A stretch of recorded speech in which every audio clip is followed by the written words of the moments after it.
everybody, welcome to This Day in History. This is where the Scott Show looks at what happened this day in history, hence the name of the show, the channel, and whatever we do here on this party. Okay, so we are going to go right to it and get to the events. We got a few really awesome events that happened on this day in history. Miles Standish is appointed the first military commander of the English Plymouth colony in North America back in 1621. In 1801, electoral tie between Jefferson and Aaron Burr is resolved when Jefferson is elected as the President of the United States and Burr Vice President by the House of Representatives. That's who would break the tie if that were ever happen.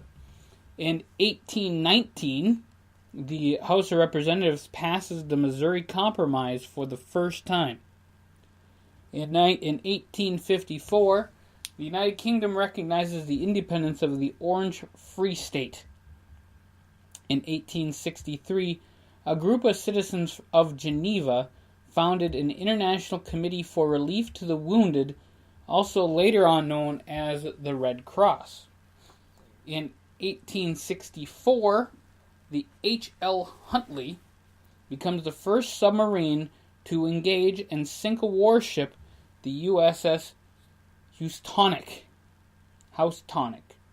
Got it. Pronunciation's a little rough on that. Back in 1865, the American Civil War, Columbia, South Carolina is burned as Confederate forces flee from the advancing Union forces. In 1871, the victorious Prussian army parades through Paris, France, after the end of the siege of Paris during the Franco-Prussian War. Back in 1904, Madame Butterfly receives its premiere in Milan. In 1913, the Armory Show opens in New York City, displaying works of artists who are the most influential painters in the early 20th century. 1933, Newsweek magazine is first published. 1944, Operation Hailstone begins. Air, surface, and submarine attack against Japan's main base in the Central Pacific in support of the invasion. And there you go.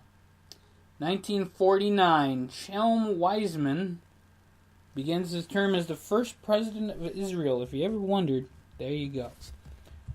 Project Vanguard. Vanguard 2, the first weather satellite, is launched to measure cloud cover distribution.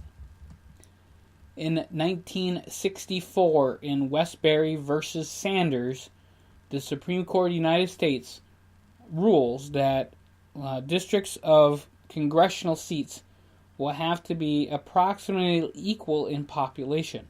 Now, it has to be equal in population for the state, not for everything, from what I understand. In Springfield, Massachusetts, in 1968, the Naismith Memorial Basketball Hall of Fame opens up. 1972, cumulative sales of the Beetle, the Volkswagen Beetle, exceed those of the Ford Model T. In 1974, Robert Preston, a disgruntled pirate, buzzes the White House in a stolen helicopter. That would not happen today. 1980, the first winter descent of Mount Everest by two guys from Poland. First time anyone ever went up Mount Everest. There you go. In 1996, in Philadelphia, world champion Gary Pastroff, I'm totally probably slaughtering that, Gary K., a world champion in chess, beats the Deep Blue supercomputer in a game of chess. The Discovery program begins as the near Shoemaker aircraft lifts off on its first mission orbit to land on an asteroid. That's quite interesting. And I think we looked that up before, but I will totally do that again. Alright, in 2006, a massive mudslide occurs in the Philippines. Total death toll 1,126. 2008, Kosovo declares independence as the Republic of Kosovo. 2011, Libyan protests began. In Bahrain, security forces launch a deadly pre-dawn raid on protesters in Pearl Roundabout, also known as Bloody Thursday. In 2015, 18 people are killed and 78 injured in a stampede at a Mardi Gras parade in Haiti. Now we go to some births here today, and we've got a few of them, including Louisa Lawson, who is a very famous poet, born in 1848 and from Australia. Then we have Otto Stern, who is a Nobel Prize laureate. He was born in 1818. Ruth Clifford, American actress, born in 1900. And then we will find the oldest person still with us here today, and it is Annie Castor, American disability and communication disorder advocate. We also have a lot of other birthdays today, including Hal Holbrook was born on this date in history. Patricia Routledge was born on this day in history. Now, if you guys don't know who Patricia Routledge is, you haven't been watching your BBC or your public broadcasting. She is the actress Hyacinth Bouquet from Keeping Up Appearances, my favorite show of all time. I actually watched something with her today, and she is right now today 89 years old. So happy birthday to Hyacinth Bouquet.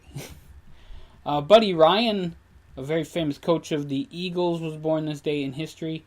Dame Edna was born on this day in history. And people who love Australian comedy, as much as I do, Barry Humphries, also known as Dame Edna, was born today. So it's amazing to have some awesome people born on this day in history. We have Rene Russo was born this day in history. Also, Rick Majerus was born on this day. Lou Diamond Phillips, Larry the Cable Guy, Michael Jordan, Michael Bay, Denise Richards. She's been in a lot of great movies. Jerry McConnell, happy birthday to Jerry. Joseph Gordon-Levitt, also born on this day in history. Katie Hill. Jimmy Jacobs was born today. Oh, wow. Ed Sheeran. Happy birthday to Ed Sheeran. Just a lot of really cool birthdays today. And then we go, and we always cover, who died this date in history. Just a little bit. Mindy McCready died this date in history in 2013. As we go further, we're going to go up the list here a little bit. Albert of Belgium died in 1934. Geronimo died in 1909. And still looking. And Otto, Duke of Austria, died in 1339. So just a little remembrance of the people we have lost. It's Independence Day in Kosovo. It is Random Act of Kindness Day in the United States. Revolution Day in Libya. And that is, ladies and gentlemen, this day in history. Thank you guys so much. Like, share, subscribe, and we will see you guys soon here on thescottshow.com.